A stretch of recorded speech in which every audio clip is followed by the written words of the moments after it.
Sadgurunath Maharaj Ki Jai, and welcome to Jagadambe Reads the Holy Books of India, Mahabharata96.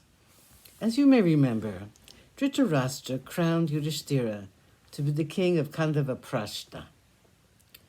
On the auspicious day suggested by Vyasa, the coronation was duly celebrated. Krupa, Bhishma, Drona, Domya, Vyasa, and Krishna blessed Yudhishthira with the words, "May you conquer the entire world. May you perform the great Rajasuya and Ashvamedha yagnas. May you live long and rule the world as your forefathers did before you. May your fame spread to the four quarters like the perfume of the flower carried by the breeze." There was nothing but joy in the heart of everyone. The exception was, of course, Duryodhana. The king knew the sorrow that was burning his son and had tried to find a way to pacify him. Duryodhana was his very life. In the presence of all the courtiers and Krishna, he told Yudhishthira, "You are now the lord of Kandava. It is but proper that you should go to your kingdom and begin your rule as early as possible." It was at Kandava that our ancestors, Pururavas, Nahusha, and Yayati ruled. It was the capital of the Kuru kingdom for a very long time. I hope you will have a happy life there. Yudhishthira received his commands with the humility that was part of him. He took leave of all the people in the palace and in the city and set out for his kingdom, Kandava, accompanied by Krishna.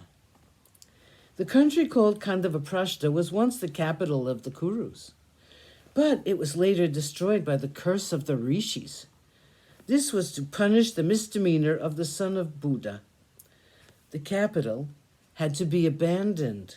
It was now a barren wasteland. No one could live there. Nothing could grow. Not even animals could exist there. Such a terrible waste of land was given to Yudhishthira as his share of the Kuru land. Literally, the king spoke the truth when he said that half the kingdom should be ruled by Yudhishthira. In extent, Kandava was half the kingdom. Yudhishthira knew the nature of the land over which he was crowned so pompously by his dear uncle. Krishna knew it well enough, but Yudhishthira was tired of the incessant quarrel with his cousins. He was peace-loving. If Duryodhana resented his presence at Hastinapura, Yudhishthira reciprocated those feelings. He could not think of living forever in the court of Dhritarashtra. He wanted peace. He agreed to accept this injustice, not because he could not fight, but because he would not fight. He hated the thoughts of war. He had the mind of a sannyasin encased in the body of a kshatriya. His other name was Ajatsatru. The name fitted him. He did not want to be the enemy of anyone. They reached Kandava.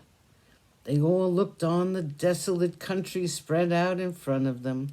Krishna said, "Yudhishthira, look at this very beautiful country that has been given to you by your loving uncle." The person who looks at lightning and thinks how beautiful it is usually forgets the thunder that is sure to follow in its wake.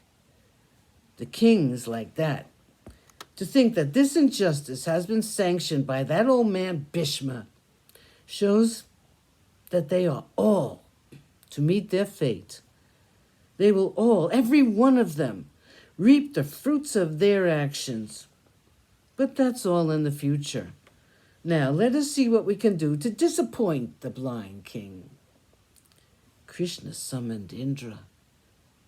He said, "Indra, the Kuru monarch Dhritarashtra has been magnanimous enough to grant this piece of land to the Pandavas.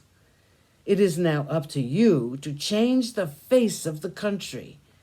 It is called Kandava, but from now on it will be called Indraprashta, since you will give new life to it." Sadgurunath Maharaj Ki Jai. Thank you for coming. I hope you come again.